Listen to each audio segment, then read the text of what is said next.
खबरों के सिलसिले को आगे बढ़ाते हुए अब रुख करेंगे सियालकोट का। सियालकोट थाना कैंट के SHO मियां अब्दुल रज़ाक ने बड़ी कार्रवाई करते हुए 52 बोतल वलायती शराब और 130 लीटर देसी शराब बरामद करके मुल्ज़मान के खिलाफ मुकदमा दर्ज कर लिया।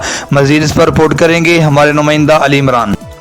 हाँ जी बिल्कुल, सियालकोट कैंट पुलिस की कार्रवाई। ईद उल अज़हा पर फरोख्त के लिए लाई जाने वाली शराब की खेप पकड़ ली। तर्जुमान पुलिस के मुताबिक SHO थाना कैंट मियां अब्दुल रज़ाक ने पुलिस अपनी टीम रिजवान बूटा, ASI शुएब सलेरिया वगैरह दीगर एहलकारों के हमरा साहू वाली फाटक पर बेट पुली पर कार्रवाई करते हुए वलायती शराब की 52 बोतलें बरामद कर ली, जबकि 130 लीटर देसी शराब बरामद करके मुल्ज़मान के खिलाफ मुकदमा दर्ज कर लिए गए।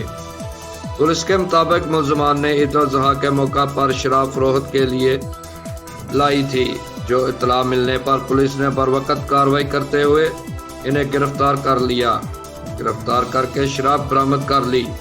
कैमरामैन टीम के साथ अली इमरान, City 5 न्यूज़ सियालकोट।